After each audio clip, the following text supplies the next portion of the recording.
The first book in the Bible is a book you've probably heard of. It's called Genesis. Genesis comes from a Hebrew word. It's pronounced reshit, and it just means beginning. Now, there's a lot of stories from the book of Genesis, and it's easy just to pull out a specific story and try to tell you what it might mean.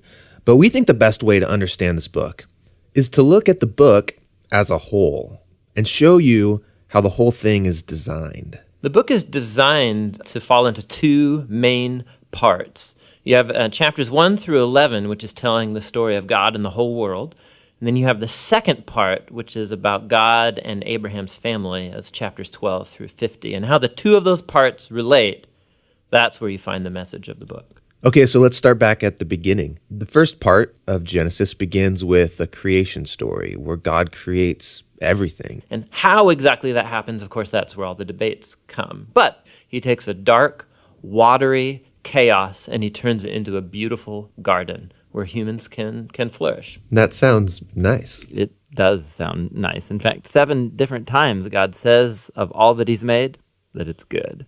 And this is where we meet the first human characters in the Bible, Adam and Eve. They're both individual characters, but they're also representative. Adam is the Hebrew word for humanity, and Eve is the Hebrew word for life. And God creates them in his image. In other words, humanity reflects, or is meant to reflect, the creativity, the goodness, and character of the Creator out into the world that he's made. And they're supposed to reproduce and make cultures and neighborhoods and art and gardens and everything else. But he gives them a moral choice about how they're going to go about building this world. And this is what the tree of the knowledge of good and evil is all about. And he tells them, don't eat of the fruit of this tree or you will die. What's that all about? So up till now, God has been the one defining and providing what is good. And so God is the one with the knowledge of good and evil. But now this tree represents a choice. Will the humans trust God's definition of good and evil, or are they going to seize the opportunity and define good and evil for themselves? And Adam and Eve eat the fruit. This is the core biblical explanation for that concept of sin, that desire to call the shots myself.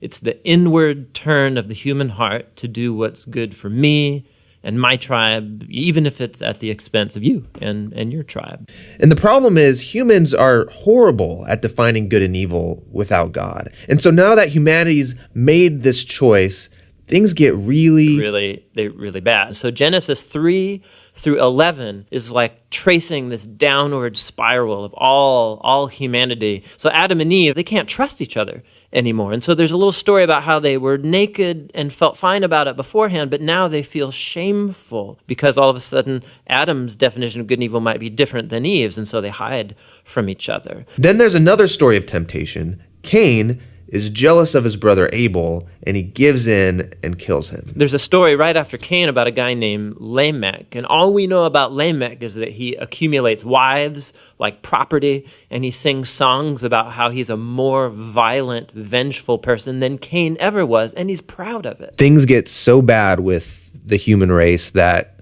we see God decide to just wipe us out.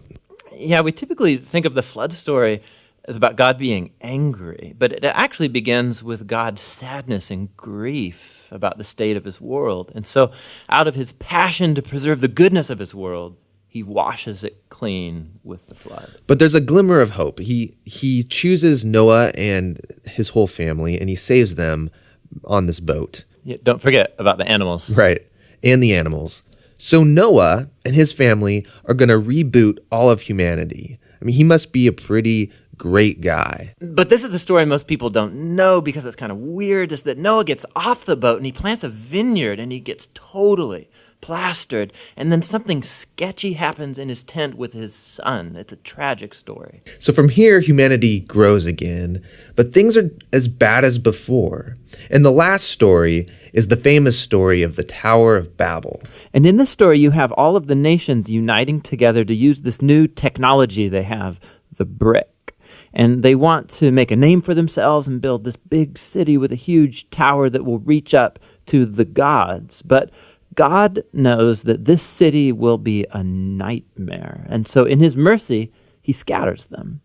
And all of these stories, they're underlining the same basic idea. When humans seize autonomy from God, when they define good and evil for themselves, it results in a world of tragedy and death. And this leaves you wondering, is there any hope for humanity? Yes, yeah, there is. It's the very next story that answers that question. It's the beginning of God's mission to rescue and restore his world.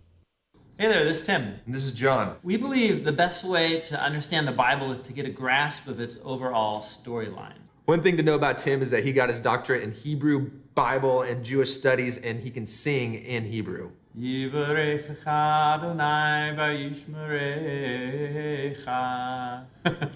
nonprofit, and we'd love to make more videos. So if you like these videos, we'd love your help reaching our next goal. Even a couple dollars would really be helpful. And you can download full resolution videos or like study guides, discussion guides at jointhebibleproject.com. It's all for free at jointhebibleproject.com.